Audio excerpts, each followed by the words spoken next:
We don't seek a license from the government to defend ourselves with a gun. And marriage is a fundamental human institution that God made. It's not only revealed in the Scriptures, but it's revealed in our very nature. And we're made not only free and responsible in God's image, but we're made male and female. And I think the best way we can protect marriage is to get out of the way. There is a place for government. It's to protect the wrongdoer when he violates his covenant to his wife or her husband. To settle a dispute about custody. But it should never be involved in the issuance or giving permission of something that is fundamental and God-given and an institution of God and not of man. And so I am opposed, and I would like to end marriage licenses issued by the state.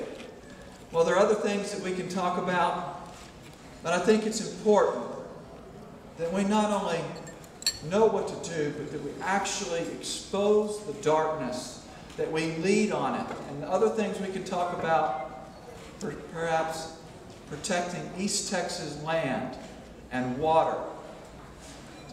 The land that's used to collect the water that other parts of the state want to take from us. And taking property without a conviction. Those are issues that affect East Texas and Northeast Texas. And I welcome an opportunity to answer your questions now. I believe we're about out of time. Thank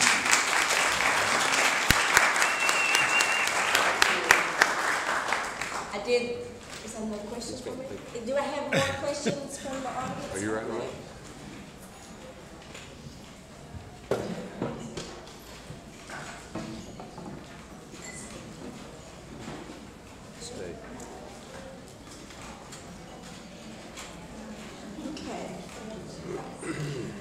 Notice I just grabbed these, so we'll see what they say. I have no idea what they say, so here we go. And gentlemen, why don't y'all pass this between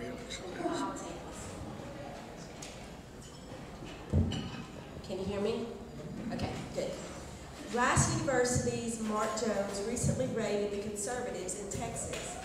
David Simpson has 7 reps more conservative than him. Oh, and Brian has 19 above him. The previous Tea Party favorites, Dan Flynn and James White, are adjacent. Why? Okay, so Brian, I think that would be to you.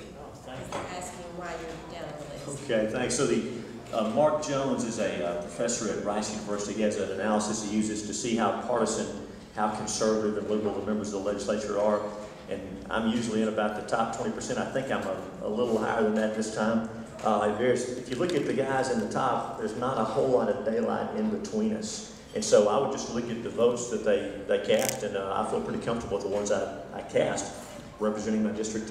And again, thankfully, we have a pretty good core of conservatives in the House now, and we got more reinforcements coming. So I'm in, I think it's the top, I can't remember the final number, top 20-something out of 150. So we feel pretty good about it. Okay. Do you have anything to say? And this would be for both of you, and I'll let you start, Simpson. How would you describe the proper role of government? Protecting life, liberty, and property, and getting out of the way. Yes. Amen. That nails it down. You know, Adam Smith, the classical economist many of us look to, had a little more detail, and he talked about national defense, major public works, you know, highways, dams, bridges, folks that you can't do, and the enforcement of contracts, honoring the law. That's it. And obviously, the protection of innocent human life is always number one.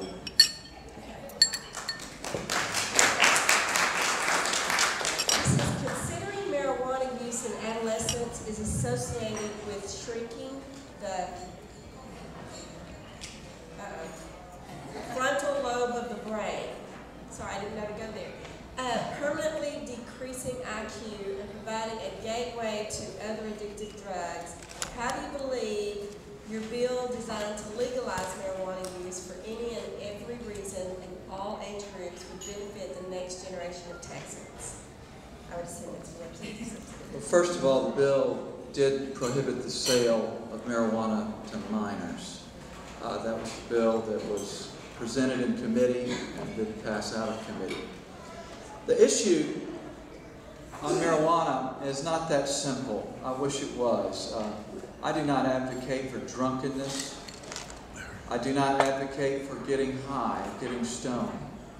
But I do advocate for children in the district I serve and all over the state of Texas that suffer because they're forced, even now under the bill that did pass, to take government-approved FDA drugs that kill the liver, that leave you as zombies, that force the children to take 20 or 30 pills a day and have really no effect in many instances. If one of the families that I serve and that worked hard with me to pass that bill went to MD Anderson. They're very wealthy. They flew their daughter to Mayo's Clinic, to Cleveland Clinic, and none of that helped. In desperation, they went to Colorado, and their daughter, who normally has 20 to 30 seizures a day, went 3 weeks without a seizure. Why should the government be between them and their doctor and choosing something that can be used for good, also it can be abused? Why should the government be in the way? Let's punish the wrongdoer when they harm their neighbor and leave us free, leave us alone. We're opposed to Obamacare and being involved in our business. Other bills besides mine would have created basically an Obamacare for marijuana. And I believe that the children and veterans suffering from PTSD, 22 a day, that we know of, not counting about 6 states of statistics, commit suicide. Should they not, who were willing to give their lives, have access to the seeds of a plant? Not some human concoction that man hath made, but that God made. And I do not advocate for abuse or irresponsible use of anything, but I think we need to leave people free to use what God made for good to help their children and their loved ones.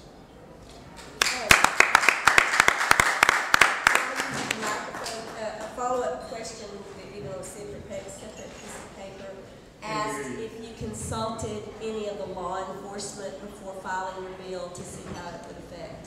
I did, and there are actually law enforcement that do support the repeal of marijuana. Most of us all will agree, and many of them, and some of them in the district that I serve, will tell you flat out, the war on drugs is a failure. We're spending billions of dollars separating people from their family, driving them underground, creating billionaires out of drug lords. We will never solve the border problem as long as we continue the present pursuit on the war of drugs. It causes law enforcement, regrettably, to throw flash grenades in living room windows to remove drugs from homes. Why don't we wait until they go to the grocery store instead of throwing that bomb in a crib that burns up a baby? It causes some of us, when we see someone entering into our homes in black with guns, to defend ourselves. We don't want to hurt a law enforcement officer, but the war on drugs mentality and policies has authorized the taking of money and property without a conviction of crime, of violating our Fourth Amendment rights of being safe and secure in our persons, our home, and property. And yes, many law enforcement do support these things. Louisiana just supported the bill that I advocated for to repeal civil asset forfeiture and to require a criminal conviction before you take someone's property and not just have the 51% believe that they've committed a crime. Drugs are harming people, but we don't want to harm people in the pursuit of stopping drugs. I say get to know the drug drunkard.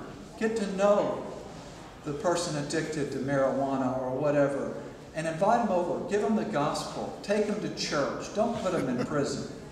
And I did consult with law enforcement.